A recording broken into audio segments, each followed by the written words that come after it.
Hello and welcome back to In and Out the Locker Room, presented by Capital Championship Wrestling. I'm Alyssa Marino, professional serial eater and pro wrestling commentator. She is the host of a Wrestling Gal podcast and one of CCW's newest commentators, Ella J. And of course, our legendary guest. She is the first lady of hardcore, the innovator of intergender, and an absolute legend in the wrestling game, LuFisto. Hello.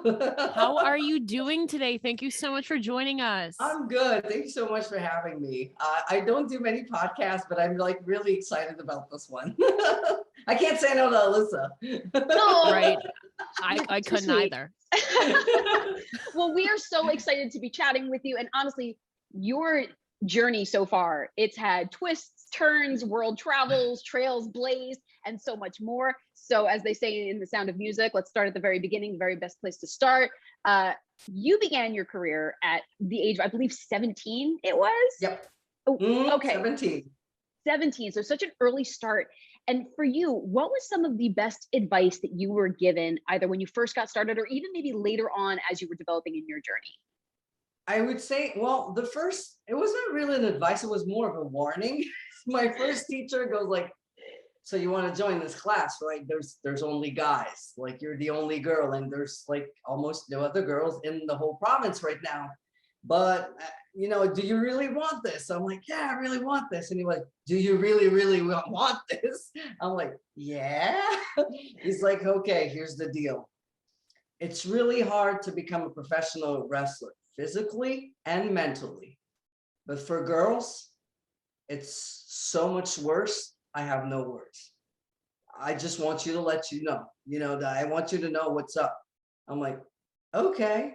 I had no idea at this moment how right he was and how much worse that it would be than I thought this moment. Like, I was just like so excited to join. And it was more like, it's always been some sort of challenge, because everybody was telling me, you're a girl, you can't do this. You're too small, you're out of shape. I was not really into sports. I did a little bit of sports when I was a kid, but not much. I was more of a Nintendo kind of kid, and drawing. Like, that was my thing. I won contests, and I would participate in like national contests. I even won one in the province of Quebec, and that was my thing. Like, really more towards heart. And I love The Legend of Zelda. So I was playing that all day. And so that was the first kind of advice warning that I got. And I would say the best advice I got, I had it about a year later. When I moved to Montreal, I started training with a gentleman called Len Kojak Shelley. Len was a former wrestler of International Wrestling, one of the biggest promotions that was in Quebec. And he told me, never forget that to know where you're going, you got to know where you came from. And through him, because he knew Viviane Pachon, and that's how we became close, because he's like, you remind me of her so much. She was my good friend. She was going through the same struggle. She went down the streets of Montreal, or I think Verdun, because women wrestlers were not allowed in the ring. She went out like with signs like Viviane wants to wrestle, and I was like, that's always been my thing. Let me wrestle. Like, there's no girls. I don't care. I want to wrestle. So he's like, I see so much of her in you. So that's why he told me, like, you got to know where you're going. And Viviane already was gone at this point, but one of her opponents, Miss Lise Raymond, she was one of the Quebec wrestlers that wrestled Viviane a lot. And he had her meet with me. So she would like let me know how it went for her and what to expect a little bit. So yeah, I would say this advice, and I still apply it today. I always try to remember to go back in the past and study the past, so I can kind of bring the best from that era into today. And with the years, as I grow older, I appreciate more and more of what was back then. And yeah, I try to incorporate it as much as I can, whether it is as a wrestler or someone who works on the show as an agent or anything like that. And you're definitely now in a kind of position where the roles are kind of reversed now, to where you're on a platform where you can share your knowledge and your advice to this new crop of talent and the next generation going forward, not only as a producer at NWA Empower and also an analyst on Beyond the Bells. So can you tell us more about those experiences and now as a kind of a role reversal? It's something I was doing before, even on the indies. I mean, for the Beyond the Bell, that was my first that I would actually be an analyst. So that was my first. And I mean, Alyssa's so good, and Maria, and she was in the board of directors. She's been in this for so long. So I had such a great team that it was kind of, I was like very, very nervous, but it went so well with both of these ladies that like I really, really enjoyed, because we talk Ring of Honor, but we talk about women's wrestling in general. So that's why it's like so fun. But that was challenging, but I love it. I that's one thing I really like watching matches and analyze them and pick it apart and try to fix things. Honestly, if somebody asks me like, hey, can you watch my match and give me comments? Be ready for a 15-minute video, because I'm gonna send you like the little thing that I'm gonna see. Your back was not straight enough. You didn't look this, this way when you were doing this. Your hair wasn't like, I really details. Like it's almost annoying, but I think it's one of my strengths, because I'm pretty good at seeing anything, like everything, anything and everything at the same time. And as for a producer, I haven't done it yet on the grand stage, but I have my visa. So, I know, I saw. It's a matter now of, there's always formalities where you got to go to the embassy, you got to get your passport stamped so you can cross. Like it's, honestly, like I think I just lost 10 years of my life going through that process. It's so stressful, it's so demanding. And when you're dealing with a performer, producer slash whatever, everything that has to do with wrestling, it's like you have to prove that you are an extraordinary individual and that you stand out and you had contributions for the business you're applying in. And it's, so I sent this much of papers of proof that I was worth it. But my God, getting that together and trying to find an agent and then a sponsor, and you got to get your contracts, and it's like, ugh, the process is like a pain in the butt. And there's one more thing left, and it's like the interview / passport thing. Finally, it's happening, but it's like I won't be fully happy until I look at my passports and it's right in there. Like right now, I'm like, but what if? But it's like it's approved, but what if? Like, yeah. Immigration, Nothing is for certain in today's day and age, but one thing that is definitely for certain is you definitely do stand out. You're like a bona fide legend in the wrestling game, and of course that just stands apart as itself. As I mean, you have this nickname of the First Lady of Hardcore, and so from your perspective, I'm curious to know what has been the most hardcore or craziest thing you've ever witnessed or endured in professional wrestling. Lord. Well, I was in the cage of death with John Zandig, Lobo, and Nick Gage, so that's something. That's true. I went through a whole King of the Deathmatch tournament where I ended up in the main event with the Necro Butcher.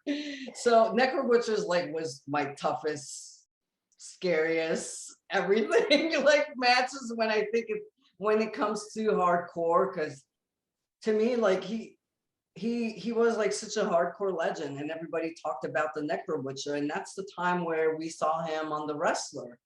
And I remember when it was time for the main event, I was like, it was almost like, why am I going in there with the Necro Butcher? What's going on? And so yeah, these two, they stand out. And I had one hell of a match with Mickey Knuckles in the finals of the Queen of the Dead matches. This one I won. And Mickey's just like me. She likes to hit hard and go all the way, and she's not scared of anything. And it's like, so that I would say that's my probably my like favorite female death match. And I had great ones with Princesses Suge in Mexico, and one more would be with Joe Leather in NJX in Mexico also. People still talk about this match today, and a lot of people are telling me it's the best intergender hardcore match they have ever seen on Mexican soil. And so I'm like, wow, this was like 2005 and you still think that? So that's kind of cool. So these are the four that really, you know, stand out for me as, why did I do this? It was pretty cool, but it was like, ooh. The Necro Butcher, like the whole match is like punches to the face and punches to the guts and kicks that go. Like I felt like my whole stomach was, I don't know, my back, everything. Yeah, I even broke my hand on his face. I hit him so hard, I broke the top of my hand and I cracked the bone on his face. And I see him a week after, he's like, oh, you broke your hand? He's like, yeah, I broke my face, but I'm okay. That's like a badass. Nothing. Wow, that's a badass right there, LuFisto. And he was wrestling that night. I was like, okay. Dang, it's like you're just made of something otherworldly, some otherworldly material. And you have these incredible accolades over your career, and some of them being some history-making moments as the first woman to do a lot of incredible things. And truly, you are the innovator of intergender. And last month, you shared a memory on your social media, which was an image of court papers from when you fought the government for female wrestlers to have the same rights as men when it comes to competition. So you took on the entire Ontario Athletic Commission and had wrestling removed from the commission. I mean, this was a really time and money consuming effort. What was the inspiration that kind of drove you so hard to do that? So I was wrestling in Quebec. I was already doing hardcore. I started doing hardcore like in 1999, and my first intergender were late 97. It was more of a mixed tag match, but then in 98 I was already working one-on-one with men, and I even like won a cruiserweight championship when I was 18. So there was not a lot of things going on in Quebec. They had like specific places, like in Montreal, there was ICW, NCW, but I wanted to branch out and I wanted to push my limits. So in hardcore, I feel it's always been about pushing my limits, because everybody was telling me, you're a girl, you don't need to do this. Oh, that's disgusting. I was like, oh yeah, watch me. So after I did all that, I'm like, I need to go somewhere else. So I ended up in Ontario, and for a promotion called the Hardcore Wrestling Federation. And I was the only girl that they didn't care. It was like, hey, just join in, and then you're doing hardcore too. We're gonna do it too. We're gonna do intergender. So we did a couple of shows, and I'm not fully sure how it happened, but I know a promoter from another company called the commission and kind of brought back an old law that stated men and women cannot be in the ring at the same time. It's like from 1924, but it was still in the rules of the athletic commission. So the commissioner had to kind of apply it. He's like, I have to do this. It's in there. It's in the books. But it's like, yeah, but it's wrong. So the promoter that had me book, I was like in the main event table death match or something. So he calls me and he goes, I'm so sorry. I'm going to lose my license, because back then, promoter, you needed a license, you needed insurance. Every wrestler needed a license to wrestle in Ontario. There were so many fees, like it was ridiculous for a promoter, and for the wrestlers, we needed a license every year, but it was not providing us with anything. We didn't have a doctor or anything on the premises. We were just throwing $75 to the commission to have a little piece of paper. So he calls me, he's like, I'm going to lose everything if I put you on the show. I'm like, I understand. And I hang up, and I'm like, I remember clearly, and I'm like, no, this is so wrong. They're stopping me from doing something because of my gender.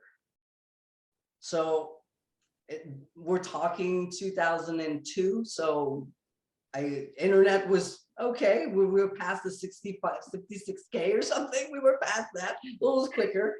So I found the human rights website, and the phone number. And I called, and I remember back then, now you take your cell phone and you call everywhere in Canada and it's free. Back then, calling Ontario was expensive. So I waited on the phone. I think I waited like 2 hours. Finally got to talk to someone, and I explained the situation. They won't let me wrestle because of this law and because I'm a girl. And I remember the woman says like, oh, you got a case. You can't say that. It's wrong. No. So she's like, I'm going to send you a bunch of papers to fill and then send them back. And so for oh my God, that took so long. Like I said 2002, but I wonder if it was a little bit before that, until I think 2004, March or something, or even 2006. It's so long. It felt so long of, signing papers, sending back the papers, being on the phone, because I did not attend court myself, but I had somebody representing me. So it was like calling and sending and paying and express and all that. And then I finally get the phone call. It's like, well, we did it. It's you can't go back to Ontario. They're going to remove the law.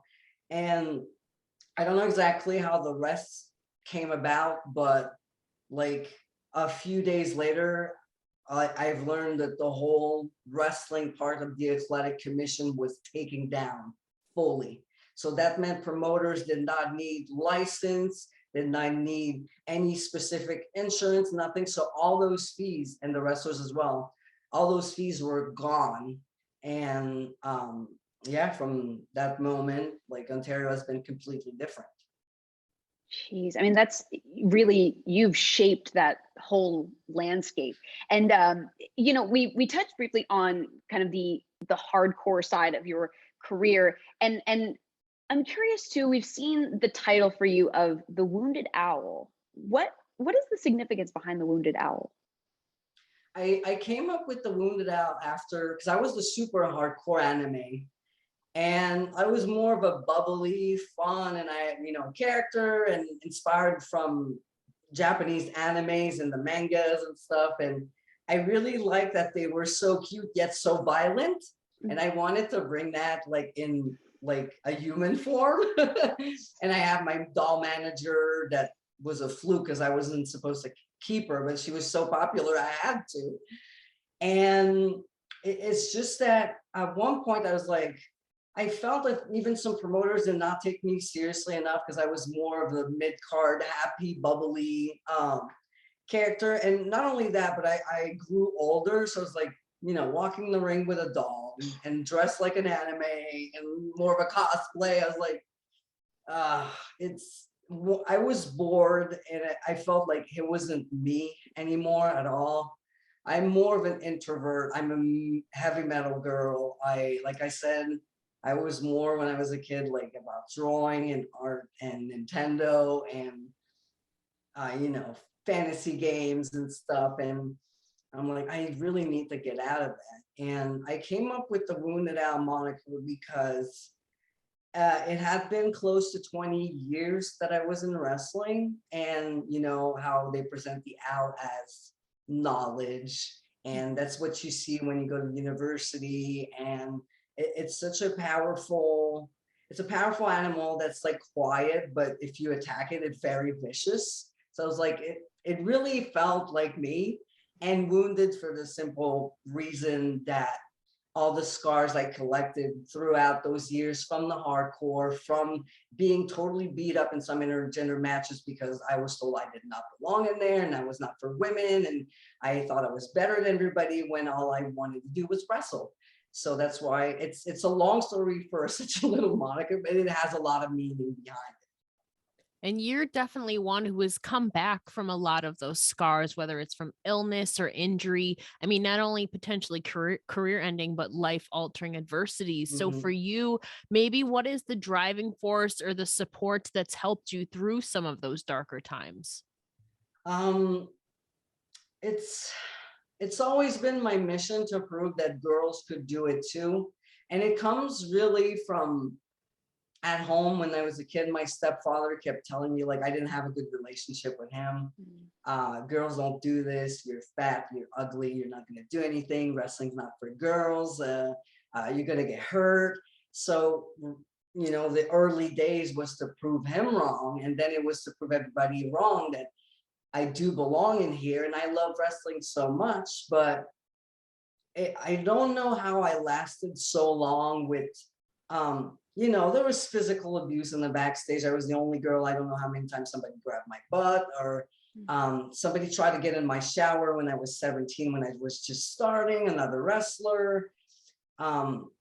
I even found one of my opponents naked in the bathtub, and I'm pretty sure they were.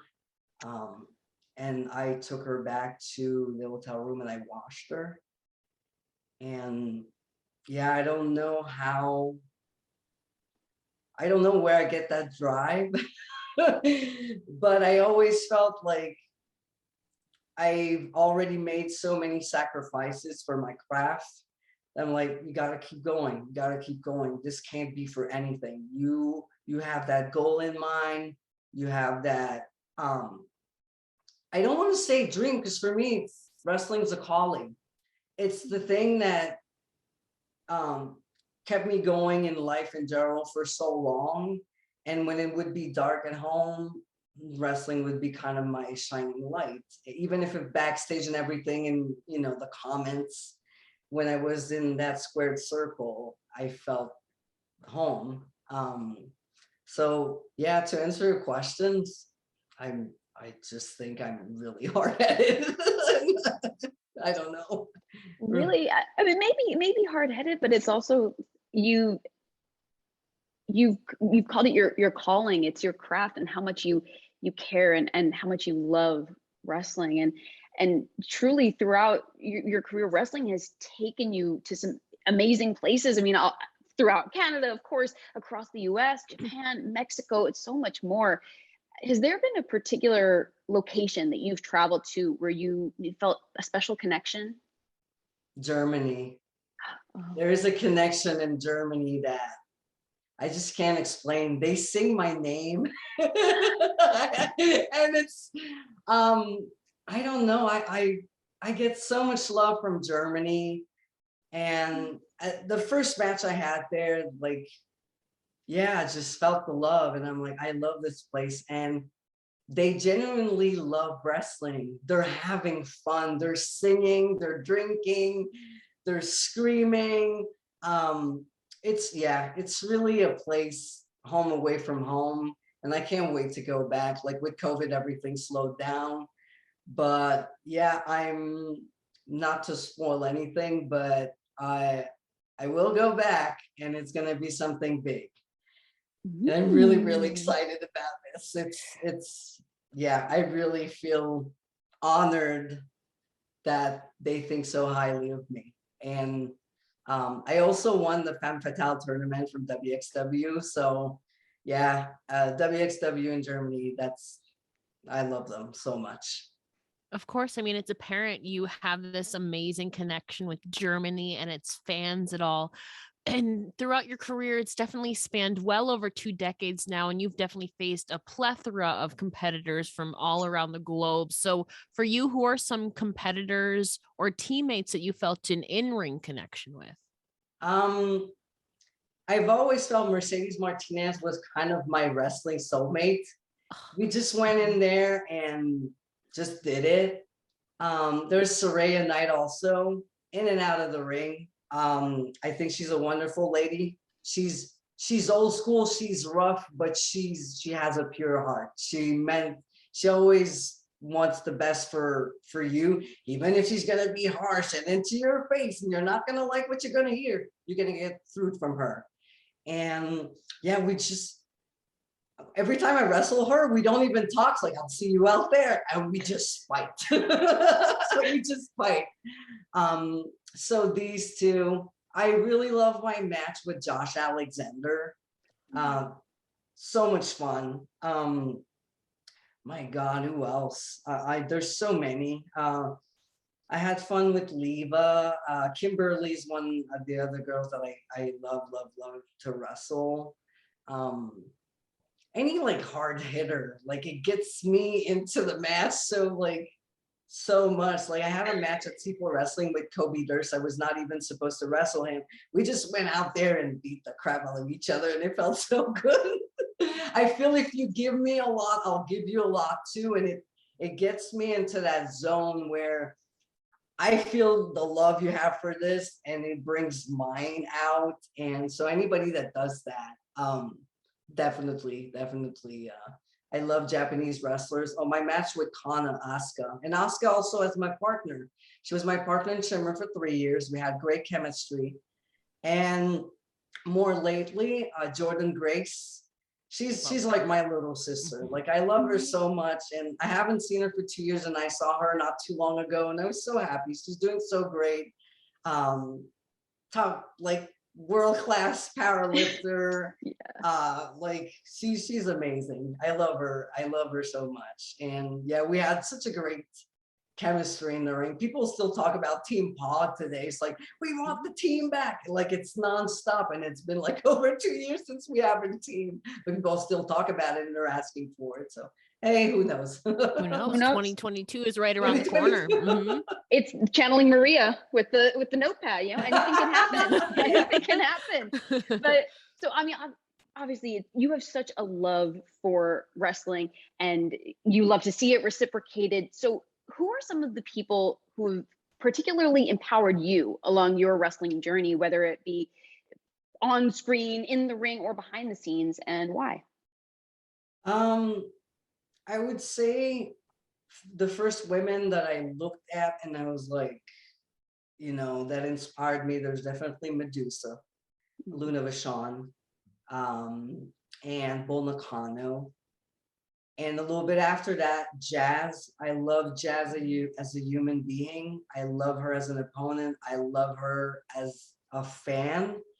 And to me, it's just amazing that once in a while she's gonna send me little messages on my Facebook, and I'm like, Jazz is talking to me. Like it's or Medusa.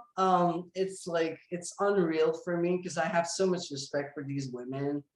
Because you know, back then the Attitude Era and a little bit before, you had the women's match here and there. I felt like it was not really taken seriously. They had like 5-minute matches, and then for a while when there was Lita and Trish and Jazz and Victoria, it was a little bit better, but then after it kind of crashed until the recent like women's evolution.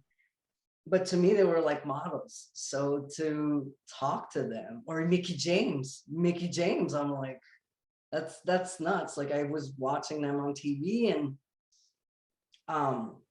so definitely these women are inspiration.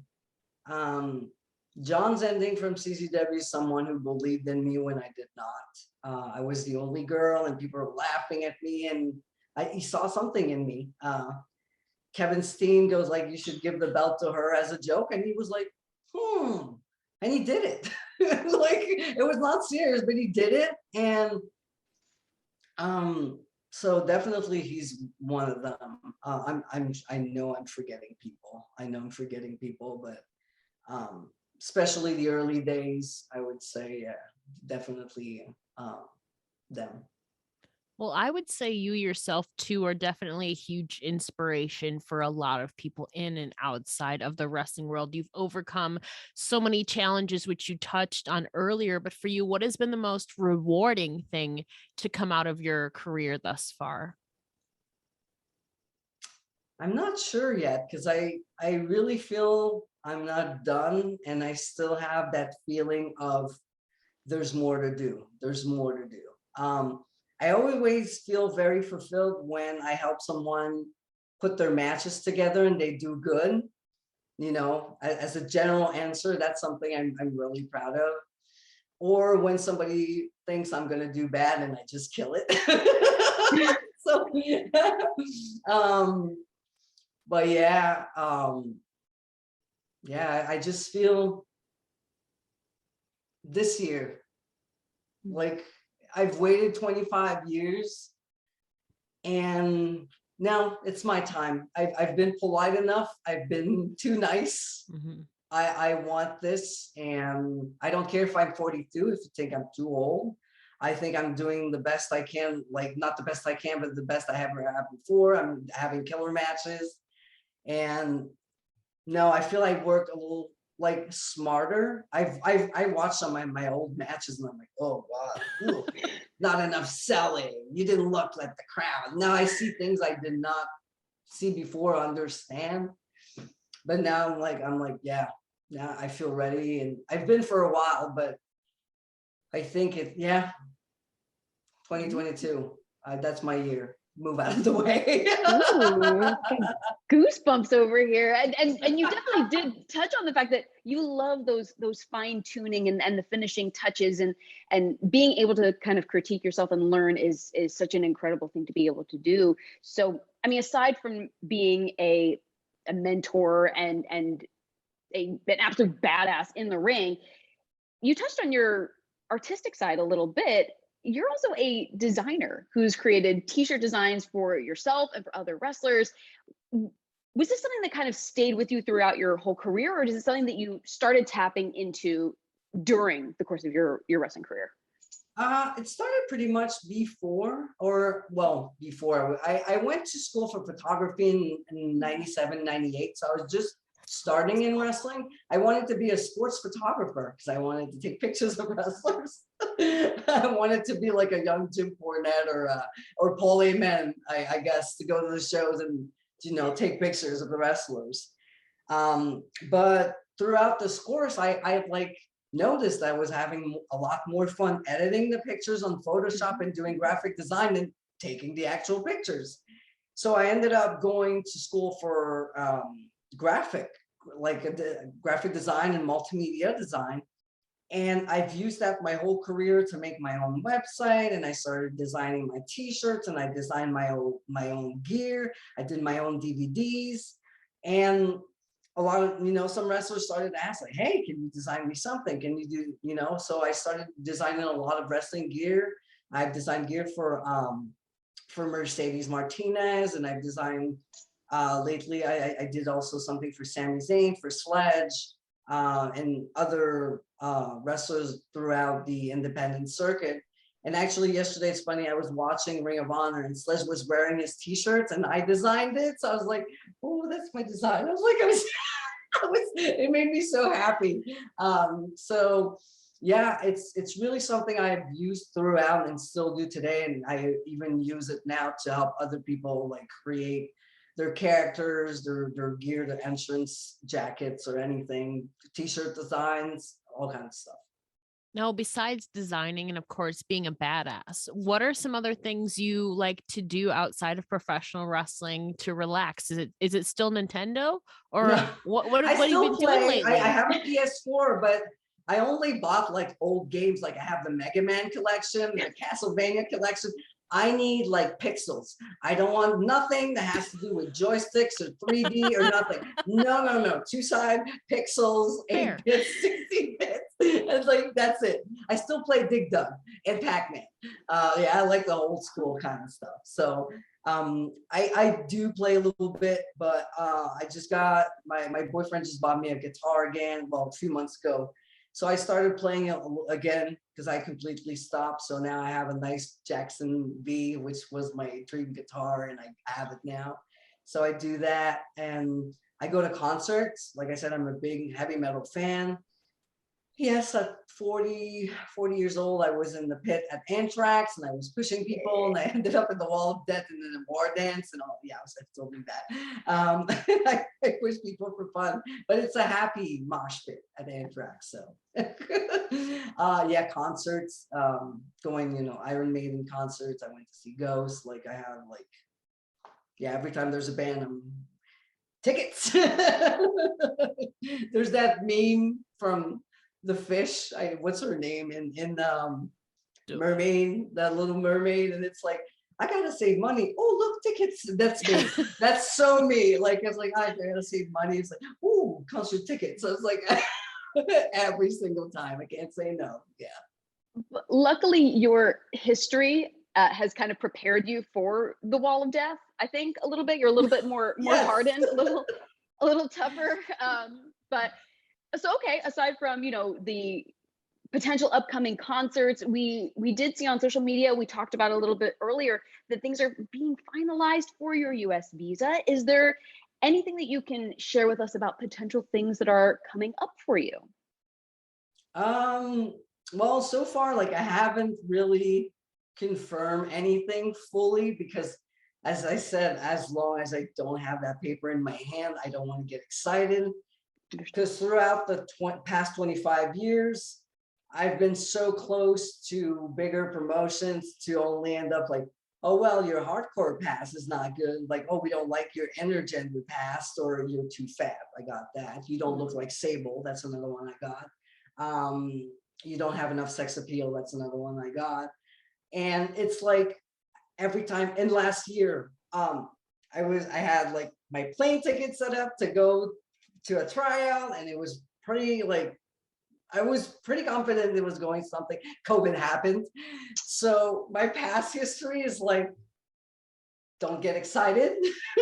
You know, things will happen. Even for my visa, I was like, oh, I have it. But it's like, oh no, there's one more step. You got to go to the embassy. You got to stamp your passport. There's a little interview. It's really a formality, but so as long as it's not done and I'm not looking at it with my own eyes, I'm like, wait, please wait. I don't want to get excited and book things. And then I'm like, I don't have it. So yeah, but I can't wait. I've been talking to promoters already, and I'm really excited at the possibilities. Of course. And I mean, looking towards the future of pro wrestling, you talk about really taking a lot of pride from being able to critique people's matches and really speak your voice and have that make the biggest difference. And we've seen that not only through NWA Empower, I mean, not to its full extent, but maybe more in the future. And of course, the Ring of Honor women's divisions, and those two events and promotions have certainly stepped up for women's wrestling this past year and have made big statements, I think. So for you, what do you want to see happen next in women's wrestling, specifically to elevate it even more in the years to come? Like from when I started to today, there's such a huge gap of what was and what is now that I think the only thing that could get better is, we can only go up from here, because I feel women's wrestling now is taking seriously, not everywhere. One thing I really wish that would happen, like, it would be ageism is something in women's wrestling. Whatever people don't like to hear, it is there. And don't give me the 2-3 examples of people who've been there for so long that they kind of grew older there, or they people are getting fired because they're too old. That's the truth. Okay. And people are not getting hired because they're too old. But that's definitely something that needs to change. Why is the man seen as a veteran and experienced, and a woman would be seen as too old? That is the biggest, I think, my biggest pet peeve right now, which why Mercedes Martinez right now is not at NXT helping the others, or Taya Valkyrie, like, I fell down my chair. I was like, what? I'm like, no. I'm like, I hate you guys so much. And in the indies, it's not necessarily something you'll see as much, but it's there. It's more quiet, I would say. Though some promoters will rather book youth and beauty before experience, but to help youth and beauty, you need that experience. So it goes together. It's not too many times I've seen two green girls fight each other who had no clue what they were doing, but they have so much potential that being with someone with more experience could have been beneficial to them and to the show itself. So that's one thing. And also, it's funny that you mentioned that question, what to work on so it gets better. There's the opposite, where I also see people booking women wrestlers in main event just because they want to put 2 women wrestlers in main events. You're not helping the women doing that. Yeah, it's cool. And honestly, from where I came from to this, to me, it's like, wow, But if you don't believe that this is the best match you have on your card, and it's not a championship match and nothing, don't put the women there just to say, oh, I have 2 women in my main event. Put them in a spot where they'll push their limits, they'll be comfortable, they'll give you the best, the best performance, and they'll have the best experience, and they'll want to come back and wrestle there, and it's going to be fun. Because in the end, like, yes, it's work. We need to perform, but it's also important to have fun while you're doing it, because you're putting your body on the line. At least have some fun doing it. And so, yeah, that's something I would say as a promoter. Don't put women on your card because you think, I want 2 girls there. Do it because you strongly believe that that's where they belong. Do you have maybe any aspirations to develop your own wrestling card or promotion sometime, since we're talking about moving forward into 2022? I did book some shows here and there in the past. Like when I was living in Pennsylvania, I was running Rogue Women Warriors, which was the female division of the Atomic Championship Wrestling in Pennsylvania. And we were doing half man matches, half women's matches, the whole card. So it was basically 1 women's match, one guy's match. So and we were doing that from 2016 till, I think they're still doing it today. And but I mean, I did it before. It's a lot of work, honestly. If you are a promoter or booker, my God, bless you, because I know people calling you the day of to cancel, and somebody ends up in the ditch. They had a car accident, get right on the spot. You got to change everything. And I was working on the videos and multimedia too, so switch everything. It's like, and then I was wrestling on the show too. I was like, oh, that's too much. So if I would do it, I would not wrestle. That's the only thing I would do. I like it. It's challenging, but I'd rather have someone being the booker and being the promoter, and I'll be your happy agent, and I'm gonna help you, do the great things with the wrestlers and help them with the matches. And but yeah, I can do it. I enjoy it, but I think being an agent or like a segment producer, as they call them, like it's more what I love to do. Fair. And definitely we look forward to hopefully seeing you back in the ring, and of course doing more work contributing towards this new crop of talent today. And LuFisto, thank you so much for joining us today and sharing your story. Of course, we'll be linking all of your social medias down below, but for our audio listeners, can you please share where they can find you online? Yeah, the easiest way is to simply go on LuFisto.com, and all the links are there from my Twitter, my Instagram, like Twitter @LuFisto, Wounded Al LuFisto on Instagram, Facebook.com/LuFisto. But honestly, do not try to remember all this. Just go on LuFisto.com and there's links, and I'm easy to find. You've made it very, very simple for everyone. Thank you, LuFisto.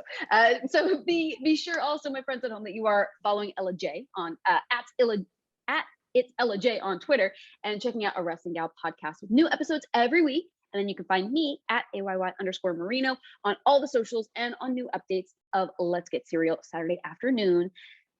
LuFisto, the sky is the limit in the world of women's wrestling, and you've done so much already, and you continue to do more. We're excited to see what is next. So thank you so much for joining us today.